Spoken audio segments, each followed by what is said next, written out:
नमस्कार। आज कहानी गोल्ड में सुनिए डॉक्टर लता अग्रवाल जी की लिखी कहानी मनस्वी। बंगले के बाहर लॉन में प्रोफेसर निरंजन बड़ी बेचैनी से चहलकदमी कर रहे हैं। उन्हें घर आए पूरे 2 घंटे हो गए, मगर मनस्वी का कहीं कोई पता नहीं, न ही कोई मैसेज छोड़कर गई। कहाँ जा सकती है? वह तो बेहद जिम्मेदार पत्नी है। शायद ही कभी ऐसा हुआ हो कि प्रोफेसर साहब के घर आने का वक्त हुआ हो और वह उनकी अगुवाई के लिए घर पर हाजिर न हो। मगर आज तो हद हो गई। बगैर किसी सूचना के कहीं आस पड़ोस में होती तो आ जाती अब तक। जाने क्या हो गया है मनस्वी को। पिछले 2 महीनों से उसके व्यवहार में कुछ कुछ बदलाव सा महसूस कर रहे थे प्रोफेसर साहब। जब से निशांत का घर में आना जाना हुआ है, मनस्वी कुछ बदल सी गई है। किंतु चाह कर भी मनस्वी की ओर से मन मैला नहीं करना चाहते थे वे। आखिर उनकी टूटते घरौंदे को मनस्वी के तप ने ही तो जिलाया है।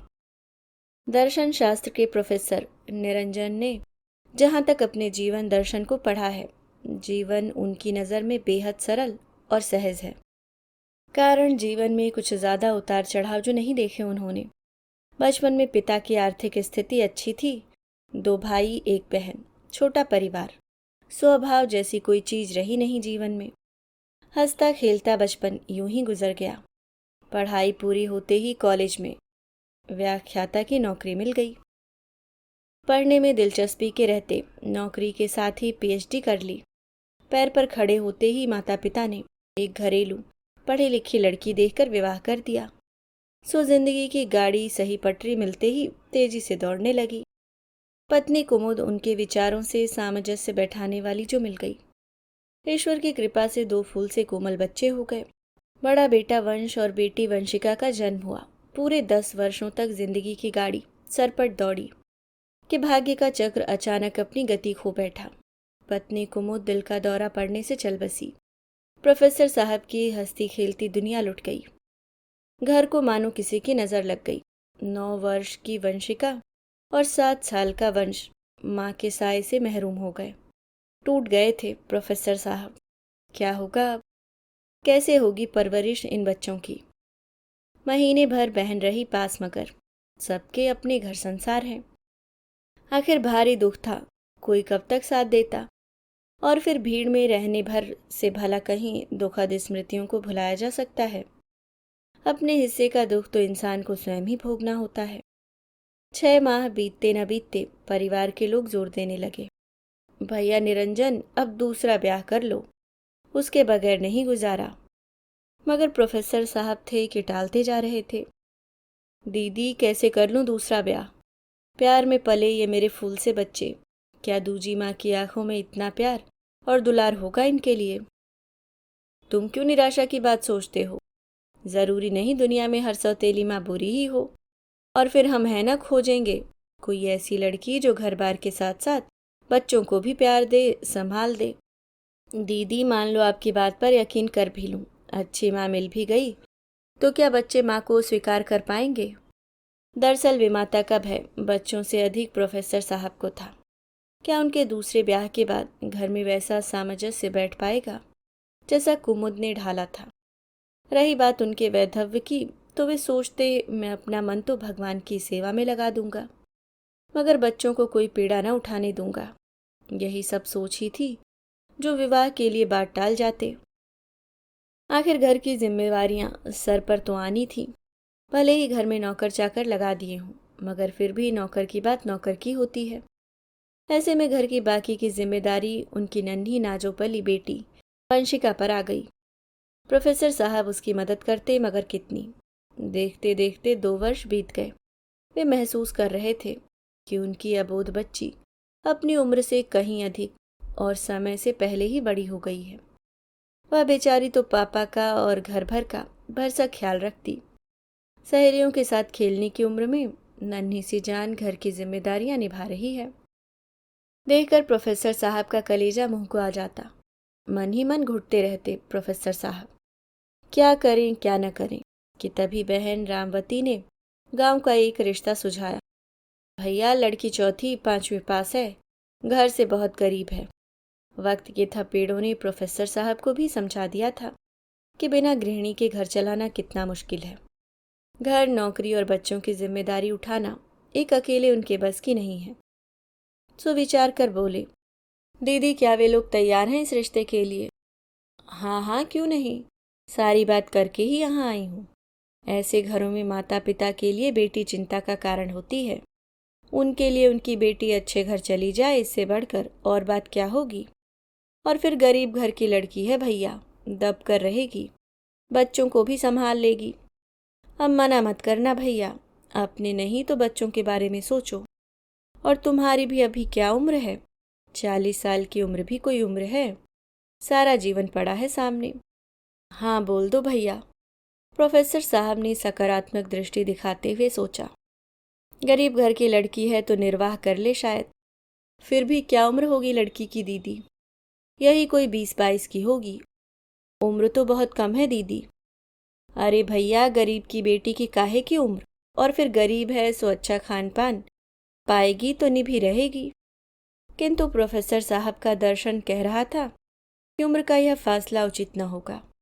वहीं एक गरीब बेटी के माता पिता का दर्शन कह रहा था कि उम्र का लिहाज लेकर बैठे रहे तो बिटिया यहीं बूढ़ा जाएगी। और फिर यहाँ लड़के की उम्र ही तो ज़्यादा है, बाकी सारा सुख झोली में बैठे बिठाए पालेगी हमारी बिटिया। तीसरी और परिवार के लोगों का दर्शन कह रहा था कि गरीबी यूं भी बेटी के मुंह पर ताला डाल देती है, और क्या फर्क पड़ता है जो उम्र का तालमेल कुछ कमजोर है। अच्छा है छोटी मोटी बहू घर में आएगी तो चहकती रहेगी, घर में रौनक बनी रहेगी, बच्चों में रमी रहेगी। तीनों के अपने अपने दर्शन थे। दुनिया के कठोर यथार्थ के आगे प्रोफेसर साहब का दर्शन हार गया। बाकी दोनों दर्शन जीत गए और मनस्वी घर की नई मालकिन और वंश तथा वंशिका की नई माँ बनकर घर में आई।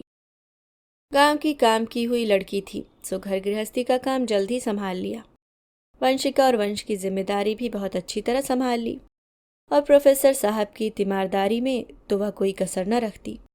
नहाने के लिए बाथरूम में पानी से लेकर रात को बिस्तर पर दूध तक देने का काम पूरी निष्ठा से करती।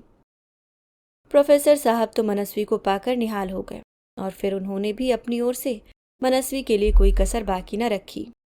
क्या मान क्या सम्मान, घर के सारे निर्णय के लिए मनस्वी अधिकृत थी। एक से एक रेशमी साड़ियाँ जेवर से अलमारी पटी पड़ी थी, मगर मनस्वी ही थी कि कभी कुछ पहनने में रुचि ही न लेती। सारे जेवर और साड़ियाँ अलमारी की शोभा पाते। उधर वंश और वंशिका भी बड़े ही संस्कारी बच्चे निकले। माँ को सम्मान देने में वो भी कोई कसर न रखते। मनस्वी का सारा दिन पति, बच्चों और घर की देखभाल में गुजर जाता। रात होते होते इतना थक जाती कि बिस्तर पर जाते ढेर हो जाती। शहरी तामझाम से दूर भोली भाली मनस्वी पुरुष के संसर्ग को वहीं तक जान पाई थी जो प्रोफेसर साहब से पाया। प्रोफेसर साहब ठहरे आध्यात्मिक इंसान, उनके लिए तो उनका टूटता घर मनस्वी के आने से पुनः सजीव हो उठा, वही पर्याप्त था। इसके लिए वे ईश्वर का आभार मानते। समय भी सुख के लिबास में आगे बढ़ता जा रहा था। वंश और वंशिका कुशाग्र बुद्धि थे, हमेशा पढ़ाई लिखाई में अव्वल आते। वंशिका ने विदेश की पढ़ाई का वजीफा पाया तो प्रोफेसर साहब ने वंश को भी उच्च शिक्षा हेतु विदेश भेज दिया। घर एकदम सूना हो गया। प्रोफेसर साहब की तो उम्र हो चली थी, वे अपना अधिकतर समय लिखने पढ़ने में लगाते। धीरे धीरे उनका मन अध्यात्म की ओर जाने लगा। मनस्वी जो अब तक घर के कामों में अपना मन उलझाए रखती थी, अब सारा काम खत्म। घर में 2 प्राणी, सो कितना काम, कैसे वक्त गुजारे। प्रोफेसर साहब तो लिखने पढ़ने के शौकीन, और रहा सहा वक्त सत्संग में बिता देते। यूं वे पूरी तरह से दर्शन में खो गए। 58 साल के होने को आए, 2 साल रिटायर होने में बाकी थे। भगवान का शुक्रिया अदा करते कि जिंदगी के हर मोड़ पर उसने उन्हें टूटने से बचा लिया। अब तो थोड़े ही दिन शेष बचे हैं जो भगवान की याद में बीत जाएं, इससे बेहतर भला क्या होगा। मगर मनस्वी, उसकी तो अभी उम्र ही क्या है, 36-37 साल। एक औरत की तो इस उम्र में जिंदगी की शुरुआत होती है। बाल बच्चों से निवृत्त हो उसे अपने बारे में कुछ सोचने का वक्त मिलता है। मनस्वी के पास अब अपने बारे में सोचने का वक्त था। घर का सूनापन खलने लगा था उसे। वह अपने आप को घर की 4 दीवारी में अकेला महसूस करने लगी। परिवार की जिम्मेदारियों में उलझते उसने कभी यह तो सोचा ही नहीं कि बच्चों के जाने के बाद उसका वक्त कैसे कटेगा। प्रोफेसर साहब उसकी इस मन स्थिति को समझ रहे थे। समझदार और सुलझे विचार वाले जो थे, मगर क्या करते, सत्संग में मनस्वी को कोई रुचि न थी, सो वह उनके साथ जाती न थी। एक दिन स्वयं ही उसने प्रोफेसर साहब के सामने अपनी ख्वाहिश रखी। सुनिए, मैं अकेले घर में बैठे बैठे बोर हो जाती हूँ। बहुत दिनों से सोच रही थी क्या करूँ। बचपन में मुझे संगीत से बहुत लगाव था, सीखना भी चाहती थी, मगर हालात नहीं थे ऐसे कि सीख पाती। अगर आप कहें तो अब समझदार और सुलझे विचार वाले जो थे, प्रोफेसर साहब को महसूस हुआ कि पुस्तकों में खोए रहकर उन्होंने कभी पत्नी के बारे में या उसके हुनर को जानने का कभी प्रयास ही नहीं किया। वे मनस्वी के लिए दिल से कुछ करना चाहते थे, अतः पहली बार मनस्वी ने उनसे कुछ इच्छा जाहिर की है। अच्छा हुआ तुमने बता दिया, मैं ज़रूर इसके लिए व्यवस्था करूँगा। खैर, उनके लिए यह कोई बड़ा काम न था। अपने ही विद्यालय से संगीत में विशारद की उपाधि प्राप्त निशांत उनका अच्छा शिष्य था। संगीत की शिक्षा प्राप्त करने के बाद भी वो नौकरी की भीड़ में शामिल न होकर अपनी ही ऑर्केस्ट्रा पार्टी तैयार कर प्रोग्राम देता रहा है। प्रोफेसर साहब को विश्वास था कि यदि वे उससे कहेंगे तो वह इनकार नहीं करेगा। उन्हें खुशी थी कि वे मनस्वी के लिए कुछ कर पाएंगे। सो अगली बार जब निशांत उनसे मिला तो उन्होंने उसे घर आने का न्योता दे डाला। शाम को निशांत जब प्रोफेसर साहब के घर पहुंचा तो उन्होंने उससे कहा कि संगीत सिखाओगे निशांत? किसे सर? मेरी पत्नी को। कहते हुए उन्होंने मनस्वी से निशांत का परिचय कराया। मनस्वी को देख एकदम हक्का बक्का रह गया निशांत। प्रोफेसर साहब की पत्नी, वह भी उनसे लगभग आधी उम्र की। खैर, मनस्वी को अभिवादन करते हुए उसने कहा, ठीक है सर, अगर मैडम की रुचि है तो मैं अवश्य सिखाऊंगा। मनस्वी ने खुश होकर कहा, कब से? कल से ही शुरू करते हैं। मगर अभी तो कोई सामान नहीं है हमारे पास। मेरा मतलब हारमोनियम, सितार। मैडम आप उसकी चिंता न करें, मेरे पास 2 सितार है। फिलहाल मुझे एक की आवश्यकता है। जब तक मैडम के पास सितार नहीं आ जाता, मेरे सितार पर वे रियाज कर सकती हैं। मैं कल सितार ले आऊँगा और कल से ही हम अपनी कक्षा आरंभ कर देंगे। वैसे मैं प्रोग्राम के सिलसिले में बाहर जाता रहता हूँ, मगर आप चिंता न करें, जब भी यहाँ रहूँगा आपकी सेवा में हाजिर हो जाऊँगा। मनस्वी को मानो मन की मुराद मिल गई। वह बेसब्री से कल का इंतजार कर रही थी। सुबह ठीक 11 बजे निशांत आ पहुंचा। मनस्वी झट जलपान ले आई। निशांत ने माँ सरस्वती की आराधना कर श्री गणेश किया।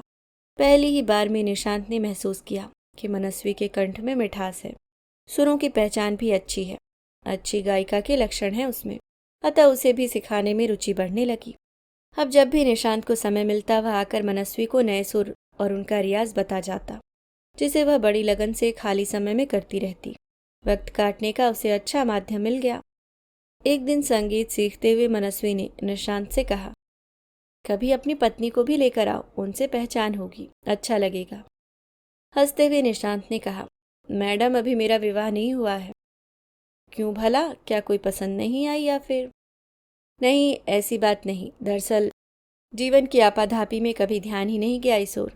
गुरु शिष्य की मर्यादित परंपरा में मनस्वी और निशांत का रियाज जारी था। संगीत की लय ताल बैठाते बैठाते कब जीवन के सुर ताल सधने लगे दोनों को पता ही न चला। धीरे धीरे मनस्वी ने महसूस किया कि रियाज के दौरान निशांत जब उसकी उंगलियों को स्पर्श करता तब उसके अंदर एक सिहरन सी होती है। निशांत की बातें उसे अपनी ओर खींचती हैं। उसके सानिध्य से उसमें एक उन्माद सा छा जाता है। जब निशांत संतूर के तारों को छेड़ता तो लगता मानो उसके दिल के तारों को छू रहा हो। उसके हल्के से स्पर्श से उसके मन के सारे तार झंझना उठते। उसके दिल से सैकड़ों सुर एक साथ निकल पड़ते। धीरे धीरे उसके जीवन में नई आशाओं का संचार होने लगा। जीवन के उपभोग की शक्ति जो दिनों दिन छीड़ होने लगी थी, आशा और तृष्णा का वह पेड़ जो धीरे धीरे सूख रहा था, निशांत के स्पर्श के छींटे पड़ते ही वह पेड़ पुनः सजीव हो उठा है। उसमें नई कोपलों का प्रस्फुरण होने लगा। आखिर निशांत भी एक पुरुष ही था। नारी देह का स्पर्श भला कैसे उसे रोमांचित न करता। अतः प्रेम की आग दोनों ओर लग चुकी थी। वैसे भी अक्सर निशांत का समय सुबह 11 बजे का होता। तब तक प्रोफेसर साहब कॉलेज जा चुके होते। एकांत के पल दोनों की अनुभूतियों को और भी गहरा देते। संगीत के बजाय दोनों की रुचि अब एक दूसरे के सुर मिलाने में होने लगी। यूं तो निशांत कोई बहुत खूबसूरत न था, मगर सावले व्यक्तित्व में एक आकर्षण था, और जवान भी, जिसका अभाव मनस्वी के जीवन में सदा रहा। मनस्वी के मन में निशांत का ऐसा बिंब बैठा कि न चाहते हुए भी वह रात के सन्नाटों में, तन्हाइयों के बीच वह जाने अनजाने उसके जीवन में झांक जाता और आदर्श गृहस्थ जीवन जीने वाली मनस्वी को बोध करा देता कि अब तक वह एक अर्ध सत्य को जीती रही है। कुछ है उसके भीतर जो बार बार उसे रीतेपन का एहसास कराता है, किंतु किसी पल में उसे अपने नारित्व की सीमा का एहसास हुआ था तो दूसरे ही पल मन कहता वह कोई सन्यासिनी तो नहीं। सांसारिक आसक्ति उसके रोम रोम में आना स्वाभाविक है। ये कोई पेंसिल से खींची रेखा नहीं जिसे कोई जब चाहे रबर से मिटा दे। यह प्राकृतिक मांग है। आज जब प्यार मोहब्बत के रंग उसके जीवन में उतरना चाहते हैं, खुशियाँ और उमंग उसके दरवाजे पर दस्तक देना चाहती है, तो ऐसे में दिल के दरवाजे बंद रखने का भला क्या औचित्य। यूं आदर्शों की डोर में बंद कर खुद को हूम कर महान बनने का शौक नहीं उसे। आज तक जिंदगी के सच्चे सुख से महरूम रही वह। माना प्रोफेसर साहब से उसे कोई शिकायत नहीं, मगर उनके संग रहकर जीवन को जीने की उमंग भी तो नहीं। ऐसा लगता है दो जिंदगियां एक दूसरे के करीब समानांतर हैं, किंतु बिल्कुल खामोश, बिना किसी विवाद और स्नेह के एक अर्थहीन जीवन जी रही हैं। नदी का जल बिना किसी किलोल के अपनी निर्धारित दिशा में सतत प्रवाहमान है, जिसमें न कोई लहर है न उफान। उधर प्रोफेसर साहब मनस्वी को खुश देख सुख का अनुभव कर रहे थे। दरअसल यही उनका दर्शन धोखा खा बैठा, जिसे वह शांत सरिता समझ बैठे थे। वहां दरअसल जाने कब से भीतर ही भीतर अतृप्तियों का लावा तैयार हो रहा था। धीरे धीरे निशांत के प्यार का रंग मनस्वी के व्यवहार और फिर चेहरे पर झलकने लगा। अब तक जो सुंदर सिल्क की साड़ियां वंशिका के बार बार कहने पर भी उसने कभी तन पर न डाली, अब रोज सुबह उठते ही उसका ध्यान अपने साज श्रृंगार पर होता। अपने को सुंदर दिखाने के हर उपाय वह आजमाती। लगता था यह बंद कली खिलना चाहती है, किसी भौरे का उसे भी इंतजार रहता। उसे एहसास हो गया था कि पुरुष के संसर्ग के बिना नारी जीवन में आनंदोत्सव नहीं, वह इस सुख को पा लेना चाहती थी। अब तक तो वह सीमेंट की भांति इस घर की टूटी बिखरी दीवारों को जोड़ती रही, मगर अंदर ही अंदर वह कितनी टूटी, इसका एहसास भला किसे हुआ। प्रोफेसर साहब ने भी दूसरी शादी के पहले ही अपना ऑपरेशन करा लिया था, ताकि अपने बच्चे के मुंह में कहीं मैं वंशिका और वंश में फर्क न करने लगूं। अब जब जीवन में एकांत की कसक सालने लगी तो एहसास हुआ कि यह तो प्रोफेसर साहब की सरासर ज्यादती थी। आज उसके पास कहने को अपना भी कोई होता, उसी में अपने जीवन का सहारा खोज लेती। सच्चाई तो यही है कि अब तो वह ऐसे पतझड़ के साए में खड़ी है जिसमें कितना भी पानी डालो बाहर ना आने की।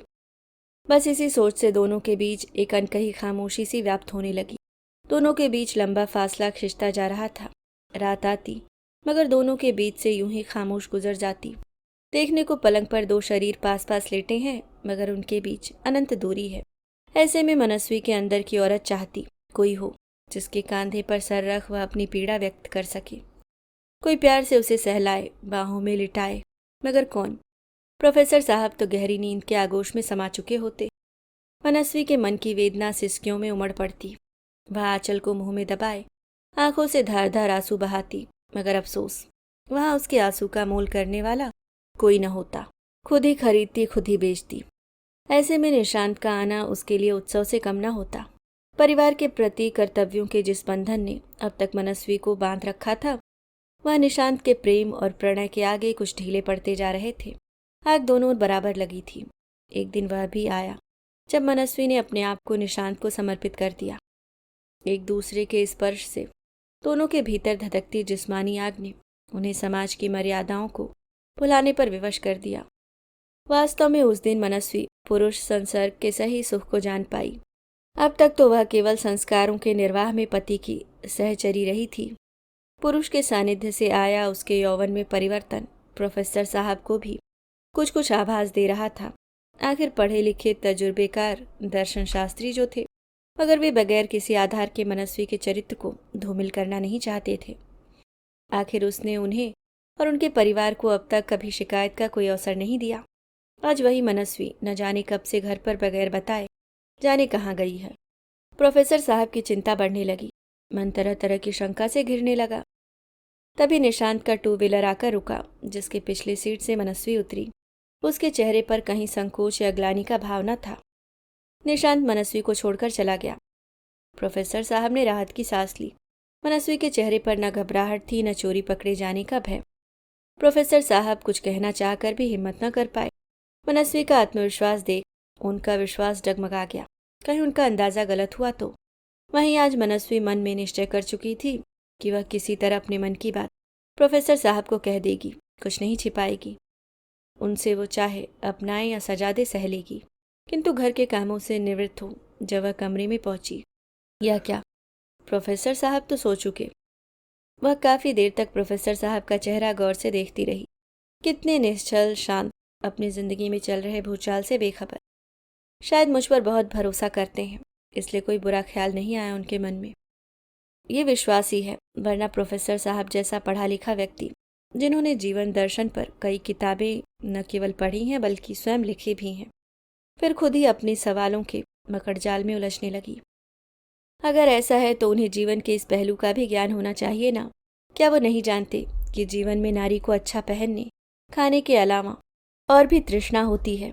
जीवन की भौतिक सुविधाओं के अतिरिक्त भी जिंदगी में कुछ व्यक्तिगत ज़रूरतें हैं जिनके बगैर जीना बड़ा दुश्वार हो जाता है।